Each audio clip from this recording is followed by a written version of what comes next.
Welcome to online study classes. इस lecture में हम रीजनिंग का क्वेश्चन डिस्कस करने जा रहे हैं जो कि एसएससी एमटीएस के एग्जामिनेशन में 30 अप्रैल को पूछा गया था। ठीक है, 30 अप्रैल 2017 को ये क्वेश्चन पूछा गया है। पार्ट 1 जो हम ऑलरेडी डिस्कस किए हुए हैं चैनल पर, और पार्ट 2 आज हम डिस्कस करने जा रहे हैं। देखिए, रीजनिंग से टोटल 25 क्वेश्चन आएंगे आपके एग्जामिनेशन में, इसलिए जो है आप लोग उसके अनुसार से प्रिपरेशन कीजिए। आपको जो है 10 से 15 मिनट लगना चाहिए, 15 minute maximum 15 minute in 25 question को करने में लगना चाहिए। ठीक है, हालांकि हम अभी यहाँ पर डिटेल में आपको डिस्कस करके बताएंगे ताकि आपको किसी भी तरह का कोई प्रॉब्लम ना हो।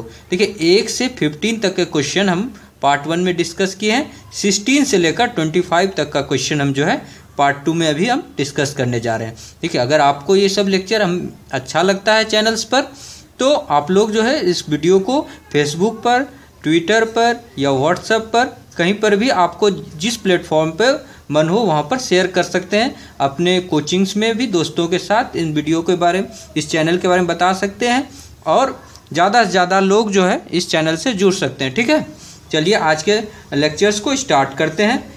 16 नंबर क्वेश्चन है कि यदि प्लस का अर्थ है गुना, माइनस का, देखिए अगर इस तरह का क्वेश्चन रहे तो आप लोग इस तरह से कर लीजिए। प्लस को आप लोग, ये देखिए प्लस जो है अभी ओल्ड साइन है, न्यू साइन क्या हो गया, प्लस अब गुना हो गया।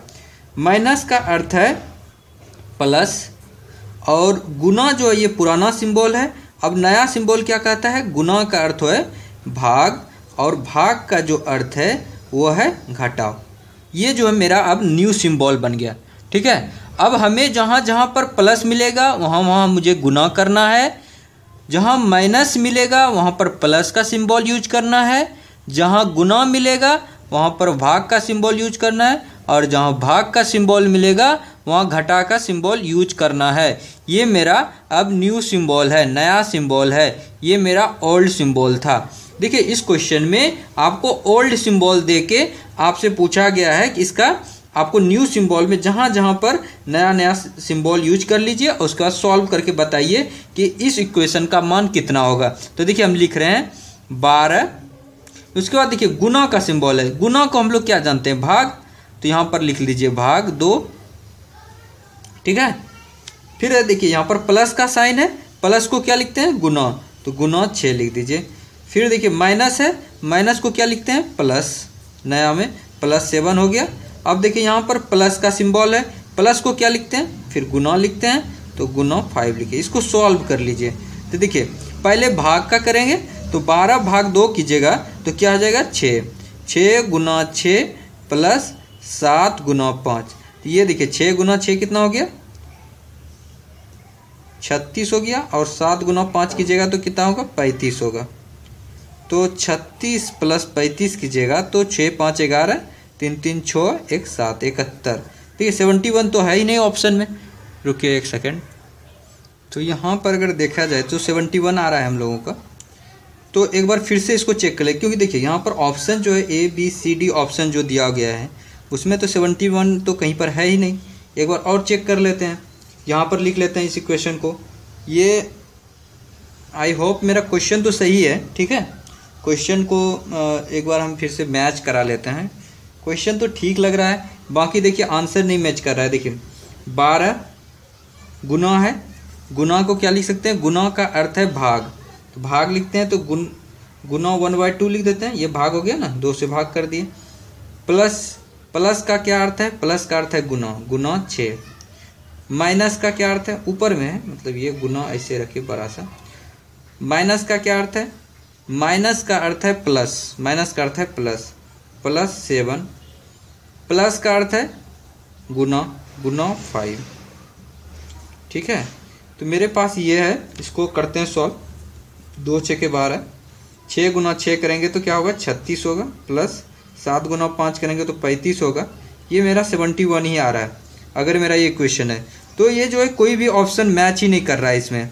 अगर ऑप्शन मैच नहीं कर रहा है इस कंडीशन में क्या होगा कि आपको जो है मतलब कह सकते हैं कोई भी आप, ये बोनस हो जाएगा ये क्वेश्चन, या फिर इसको एलिमिनेट कर दिया जाएगा अगर जब मैच नहीं कर रहा है ऑप्शन। तो आपको इसके लिए चिंता नहीं करना है कि मेरा ऑप्शन मैच नहीं किया तो अब तो आप बेटर है कि इसको छोड़ दीजिए अगर ऑप्शन मैच नहीं कर रहा है तो।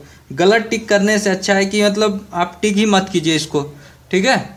तो इसको जो हम लोग यहीं पर लीव कर रहे हैं इस क्वेश्चन को, कोई भी ऑप्शन मैच नहीं कर रहा। आप लोग भी ट्राई कीजिएगा, ठीक है। अगर कोई ऑप्शन मैच करेगा तो बताइए। बहुत सारे बच्चे मुझे बता रहे थे कि 38 आएगा 38 आएगा, लेकिन मैच तो नहीं कर रहा है। अगर ऑप्शन मैच करता तो फिर लगा भी सकते थे हम लोग, ठीक है। तो इसको जो हम लोग इसको होल्ड कर देंगे, इस क्वेश्चन को आगे बढ़ जाएंगे, इसको छोड़ देंगे, ठीक है। चलिए 17 नंबर क्वेश्चन को देखते हैं। गलत टिक नहीं करना है। गलत टिक करने से कोई भी फ़ायदा नहीं होता है, क्योंकि उसमें निगेटिव ही होता है। कथन देखिए क्या है, इसका स्टेटमेंट दिया है, सभी पुरुष आक्रामक है। तो देखिए ये पुरुष है मेरा, मान लेते हैं ये जो है मेरा पुरुष है। तो कह रहा है सभी पुरुष, मतलब सारा पुरुष जो है क्या है, आक्रामक है। तो ये बड़ा वाला जो है ये आक्रामक का है, ठीक है। बड़ा वाला जो गोला बना है ये आक्रामक का बना है, ये पुरुष का है। देखिए सभी पुरुष, जितना भी पुरुष है ये सभी आक्रामक है, आ गया।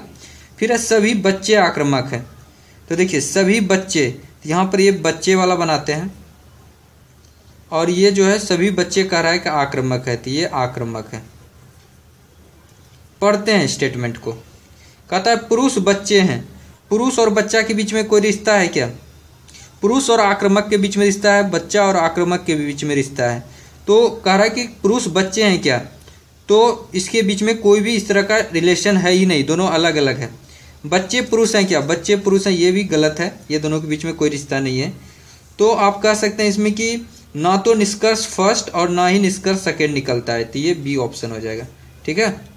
तो देखिए इसमें कोई इस तरह का बाउंड्री लाइन, ये दोनों के बीच में कोई रिलेशन बताया ही नहीं। पुरुष और बच्चे के बीच में दोनों स्टेटमेंट से कोई इस तरह का रिश्ता आया ही नहीं।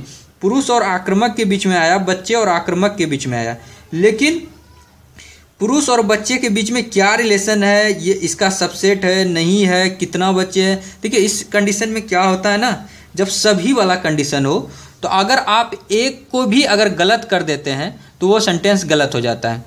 देखिए यहाँ पर बोला है सभी पुरुष आक्रामक हैं, मतलब सभी के लिए कंडीशन है, बच्चे भी सभी क्या है, आक्रामक है। अब देखिए कितना बच्चा पुरुष है, कितना बच्चे मतलब पुरुष के साथ रिलेशन, इन दोनों के बीच में कोई रिलेशन ही नहीं दिया हुआ है। इसलिए जो पुरुष बच्चे हैं ये कहना कैसे कह सकते हैं, नहीं कह सकते हैं। बच्चे पुरुष है ये भी नहीं कह सकते हैं। तो ये जो है ना निष्कर्ष फर्स्ट निकलता है, ना ही निष्कर्ष सेकेंड निकलता है, ठीक है।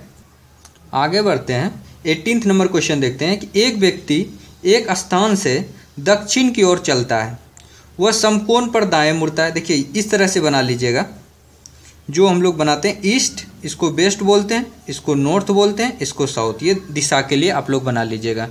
ये वाला जो होगा बीच वाला नॉर्थ ईस्ट होगा, ये नॉर्थ वेस्ट, नॉर्थ और वेस्ट के बीच में नॉर्थ वेस्ट हो जाएगा, ये साउथ वेस्ट हो जाता है, ये साउथ ईस्ट हो जाता है।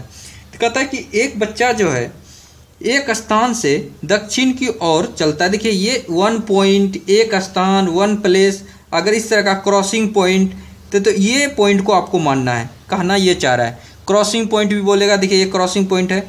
एक पॉइंट से, एक निश्चित बिंदु से अगर बोले तो आप इस पॉइंट को समझिएगा। इस पॉइंट से किसकी ओर चल रहा है, दक्षिण की ओर चलता है, ठीक है। इस डायरेक्शन में चलना चालू किया, साउथ डायरेक्शन में, दक्षिण की दिशा में चलना चालू किया, ठीक है। वह समकोण पर दाएं मुड़ता है। देखिए इधर चलना चालू किया, कितना दूर गया उसके बारे में इन्होंने बात नहीं किया, लेकिन बोला कि दक्षिण के दिशा में ये चल रहा है, मान लेते हैं यहाँ तक आया। फिर कह रहा है वह समकोण पर दाएं मुड़ता है। तो देखिए दाएं किधर होगा, तो जैसा कि हम आपको बताएं कि क्लॉकवाइज डायरेक्शन जो होता है, जितने भी क्लॉकवाइज, घड़ी जो है, घड़ी जब क्लॉकवाइज डायरेक्शन में चलता है तो आप क्या बोलते हैं कि राइट चल रहा है, एकदम सही डायरेक्शन में चल रहा है, सही चल रहा है, तो वही राइट, उस राइट से आपको समझ जाना है कि राइट मतलब दाएं वाला भी राइट समझ जाना है, ठीक है।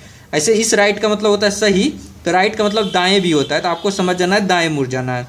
तो जब भी कहेगा वो समकोण पर दाएं मुड़ता है, मतलब राइट डायरेक्शन में मुड़ता है, तो किधर मुड़ेगा, इधर मुड़ेगा, ठीक है। अगर आपको ये चीज़ समझ में ना आवे तो आप ये सोचिए कि आपका मुख इधर है, आपका मुंह जो है, मुख जो है, आप इधर देख रहे हैं। आप इधर जब देख रहे हैं तो आपका क्या होगा, आपका बायां हाथ उधर होगा और दाहिना हाथ जो है आपका इधर होगा। इधर आपका लेफ्ट हैंड हाथ होगा, ठीक है, इधर राइट हैंड वाला हाथ होगा।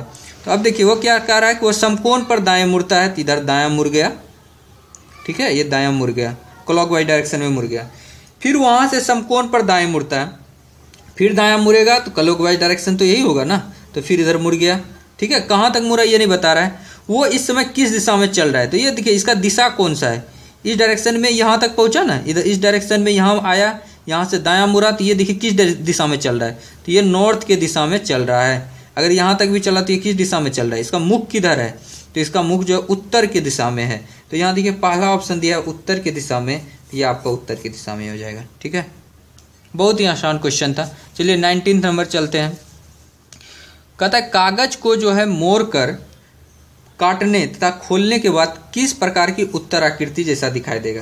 देखिए पहले कागज को मोड़ रहा है, क्या कर रहा है, इस तरह से ये पूरा जो है A4 साइज का ये पेपर है, इस तरह से समझ लीजिए, या स्क्वायर वाला सोच लीजिए, अभी स्क्वायर टाइप का है। इसको जो है यहाँ से ये जो डॉटेड लाइन है इसके अक्रॉस ऐसे करके इसको मोड़ दिए, इसको फोल्ड कर दिए, इसको उठा के ऐसे फोल्ड कर दिए। फोल्ड करने के बाद देखिए ये जब ये वाला पार्ट यहाँ आ जाएगा पूरा फोल्ड होके इस तरह का बन जाएगा। अभी देखिए ये इस तरह का बना, फिर यहाँ पर डॉटेड लाइन है, इसका मतलब अब इसको जो है उठा के इस तरह से फोल्डिंग करना है। तो ये देखिए इस तरह का केवल शेप बचेगा, ट्रायंगल वाला। देखिए ट्रायंगल वाला शेप बना है। फिर इस ट्रायंगल को अब देखिए केवल ये वाला साइड मेरा है, ये वाला मेरा साइड है, अब ये वाला साइड ये है। अब इस वाले साइड को भी फोल्ड कर रहा है, इस तरह से डॉटेड लाइन दिखा के, मतलब इधर फोल्ड कर रहा है। तो ये देखिए इस तरह का फोल्ड करके यहाँ से थोड़ा सा काट लिया गया। जब अब देखिए यहाँ पर जब पहुँच गए हम लोग, यहाँ पर थोड़ा सा काटा है, मतलब इस वाले पार्ट में, मतलब इसको फोल्ड करके आपको उठा के इस पर डाल देना है। इसको उठा के इस पर डालेंगे तो आप जो है केवल ये ट्रायंगल बचेगा। इस ट्रायंगल में एक छोटा सा कटिंग कर दिया, पेपर को कट कर दिया। जब ये कट किया तो देखिए अभी यहाँ पर है, इसको जब खोलेंगे हम लोग, ठीक है, देखिए यहाँ पर कटिंग किया है, ये वाला यहाँ पर इस पोजीशन पे आके यहाँ से थोड़ा सा कट कर लिया है। तो अभी देखिए इतना सा कट किया है, जब इसको पूरा खोलेंगे तो इतना ही इधर भी कटिंग होगा। तो टोटल मिलाकर जो है ये वाला पार्ट जो है अब आपका कटिंग है। अब देखिए यहाँ पर जो है इतना कटिंग है, ये वाला पार्ट। अब यहाँ पर आइए, ठीक है, चूंकि देखिए इसी तरह का जो है कटिंग जो है, इसको जो है ये वाला पार्ट को ही दो पार्ट में कटिंग किया हुआ है। तो इस साइड में इतना कटिंग हुआ तो इधर भी इतना ही कटिंग हुआ होगा। देखिए अब देखिए ये वाला साइड में इतना कटिंग है, ये वाला साइड में इतना कटिंग है, तो वैसा ही इधर और इधर भी कटिंग होगा। तो टोटल देख लीजिए कि इस तरह का कटिंग किधर है, 4 कटिंग होना चाहिए मुख्य रूप से। तो ये वाला देखिए 2 ही कटिंग है, ये भी 2 कटिंग है, ये मिडिल में है, तो ये डी ऑप्शन जो है इसमें आपका 4 कटिंग है। तो आप लोग जो है कागज काटे होंगे, मतलब इस तरह का आप लोग कागज लेकर भी आप लोग इसका एक्सपेरिमेंट कर सकते हैं। देखिए एक्चुअली होता क्या है, बस इतना है कि ये वाला कॉर्नर में यहाँ पर कटिंग किया था, तो इसको जब फिर से आपको खोलते जाना है, इसको जब खोलिएगा तो देखिएगा ये पूरा पार्ट आपका हो जाएगा।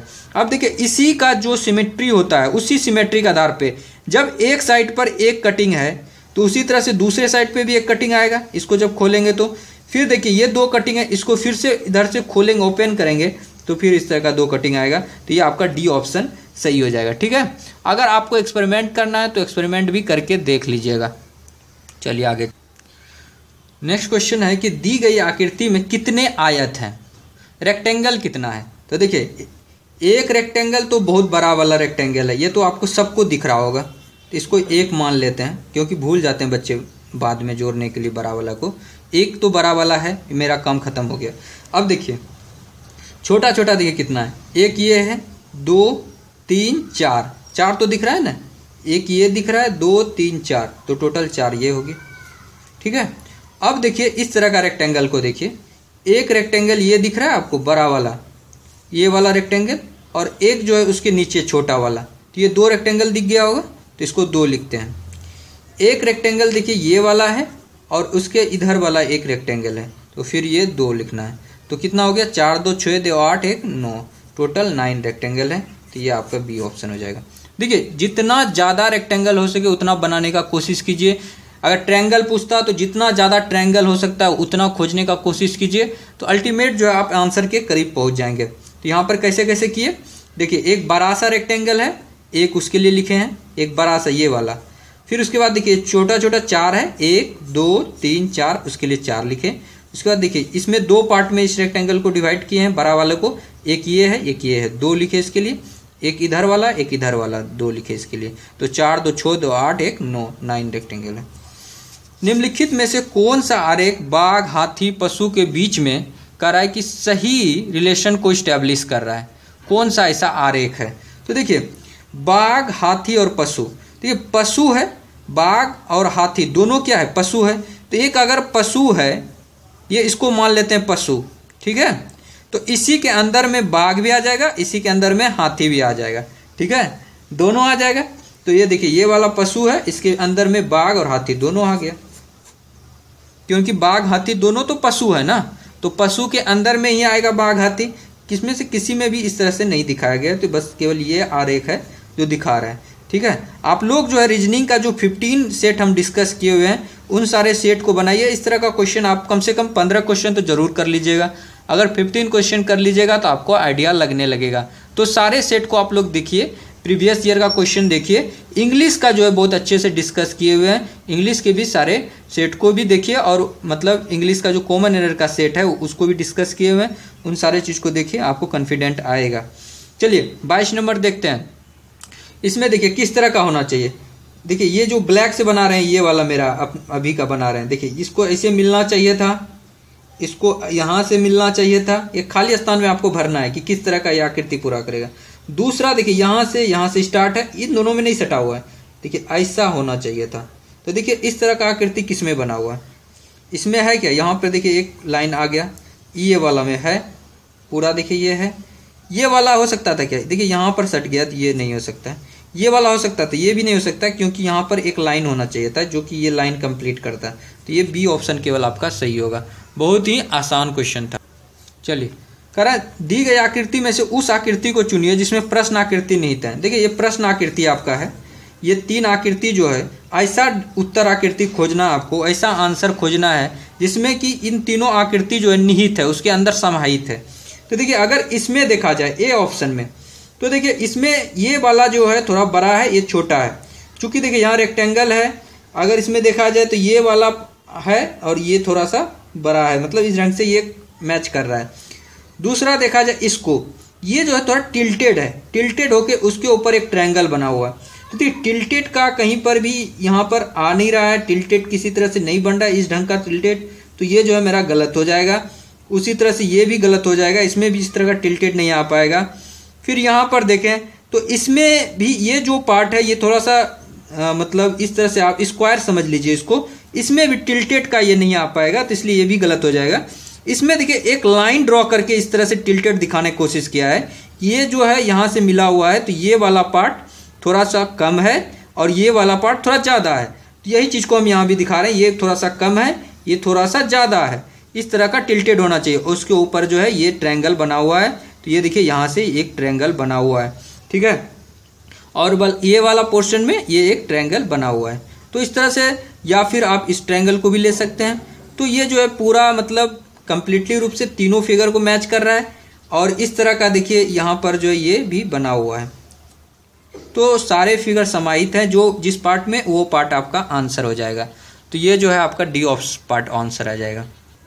मैट्रिक बेस्ड क्वेश्चन है ये, 24 नंबर कह रहा है कि मैक्सी का क्या कोड होगा। देखिए 2 मैट्रिक्स दिया हुआ है, एक मैट्रिक्स ये है, ये मैट्रिक्स दूसरा है, ठीक है। आपको क्या करना है, आपको मैक्सी का कोड ढूंढना है। तो आप जो है यहाँ पर लिखिए, एम लिखते हैं, पहले एम का कोड लिखते हैं कि एम का क्या क्या कोड हो सकता है। तो एम का कोड कैसे, देखिए MAXI है ना, इसी वर्ड का कोड खोजना है। देखिए एम का कोड क्या क्या है, तो इस मैट्रिक्स में एम तो है ही नहीं, तो ये वाला मैट्रिक्स में देखेंगे एम है क्या, एम जो है ये वाला एम है। तो देखिए इसका पोजीशन कैसे लिखते हैं, पहले इधर वाले को लिखते हैं, फिर ऊपर वाले को, मतलब पहले रो को लिखते हैं, उसके बाद कॉलम को लिखते हैं। तो एम का क्या होगा, 59 हो जाएगा, यानी 5 और 9, 59 पोजीशन है, तो इसको लिख लिए। फिर एम को देखते हैं कि इसमें है क्या, इसमें एम है क्या, कहीं पर नहीं है, इसमें भी एम नहीं था, तो केवल एम का जो है 59 होगा। तो एम तो इसमें कहीं दिख रहा है, एम तो और होना चाहिए, मैक्सी का एम जो है और होना चाहिए। हाँ यहाँ पर एम है ना एक और, देखिए यहाँ पर एम मिस कर देते हैं। तो हम लोगों को एक कोई भी एम को छोड़ना नहीं है। एम क्या होगा यहाँ पर, 68 भी होगा, और एम देखिए इसमें है क्या, बस 2 ही एम है, ठीक है, एक एम यहाँ पर है, एक एम यहाँ पर है, और एम है कहीं पर नहीं है। तो ये 59 और 68, तो देखिए इनमें से कोई भी कोड अगर मैच कर जाएगा तो उसको हम लोग रख लेंगे। ये दोनों पॉसिबल कोड है, एम का या तो 59 लिख सकते हैं या तो 68 लिख सकते हैं। तो फर्स्ट लेटर है ना, तो फर्स्ट लेटर में 59 और 68 देखेंगे। अगर इसको छोड़कर कोई दूसरा कोड रहेगा तो वो गलत हो जाएगा। आप 59 लिख सकते हैं हमको, या तो 68 लिख सकते हैं इन दोनों मैट्रिक्स के आधार पर। तो देखिए 68 है, इसका मतलब ये मेरा आंसर हो सकता है। 86, यहाँ 86 है क्या? 86 ऐसे भी देख लीजिए, यहाँ 8 है और 6 है, ये तो n का कोड है, तो ये तो मेरा गलत हो गया। 86 जो है m का कोड नहीं है, तो ये गलत हो गया। 67, 68 होना चाहिए, 67 देखिए तो 6 और 7 ये तो z का कोड है, इसलिए गलत है। यहाँ पर m का कोड होना चाहिए फर्स्ट लेटर। फिर है 76, ये 7 है और ये 6 है, तो ये तो i का कोड है, इसलिए गलत हो गया। तो केवल जो है फर्स्ट ऑप्शन ही मेरा करेक्ट होगा, क्योंकि 68 जो है ये देखिए 6 और 8 ये m का कोड है, तो फर्स्ट लेटर से ही हमने यहाँ पर खोज लिया। कभी कभी क्या होगा कि आपको तीन लेटर, जब तक 3 लेटर तक आप चले जाइएगा फिर भी नहीं मिलेगा, आप लास्ट लेटर में जाके फिर डिसाइड होगा। तो इसलिए जो है आपको जो है जब तक कि नहीं आप पूरी तरह से इसको ऑप्शन एलिमिनेशन से ही कीजिए, मतलब देखते जाइए, मैचिंग कराते जाइए कोड का। अगर कोड मैच करते जाता है तो आगे बढ़िए। जैसे 2 ऑप्शन आ जाता तो हम लोग ए का भी ट्राई करते हैं, फिर 2 ऑप्शन भी मैच कर जाता तो तीसरा ऑप्शन पर हम लोग ट्राई करते, एक्स का भी कोड लिखते हैं, आई का भी, उसके बाद आई तक में आपको रिजल्ट आना है। ठीक है, अगर रिजल्ट नहीं आता है तो इसका मतलब है कि वो एरर है उसमें कुछ क्वेश्चन में, तो ऐसा नहीं होता है जनरली। तो यहाँ पर देखिए ये आपका जो है फर्स्ट ऑप्शन आपका करेक्ट हो जाएगा। चलिए लास्ट क्वेश्चन देखते हैं, रीजनिंग का ये लास्ट क्वेश्चन है। ठीक है, तो ये दर्पण से रिलेटेड है। कहता है कि यदि एक दर्पण को MN रेखा पर रखा जाए तो दी गई उत्तर आकृति में से कौन सी आकृति प्रश्न आकृति को सही प्रतिबिंब होगी? कौन सा इमेज कहता है इसमें से बनेगा? अगर जहाँ हम लोग क्या करें MN रेखा पर जो है एक मिरर लगा दें, तो देखिए यहाँ पर मिरर लगा देंगे हम लोग, तो इसी का डायरेक्ट प्रतिबिंब बनेगा। ठीक है, मिरर में आपको हमने बताया है, आप इस बात को एकदम अच्छे से दिमाग में बैठा लीजिए कि जो चीज़ मिरर के नज़दीक रहता है उसका फिगर मिरर में भी नज़दीक ही बनता है। आप खुद अपने सामने एक मिरर को रखिए और उस मिरर में सामने से इस तरह से आप पेन को दिखाइए उसमें, तो ये जो पेन का नाखून है, ये अगर मिरर मेरा ये है, तो ये देखिए मिरर के तरफ है, मिरर से नज़दीक है, इतना सा दूरी पर है, तो उधर इमेज जब बनेगा वो भी इतना सा ही दूरी पर बनेगा, मतलब उस साइड में जो मिरर में बनेगा।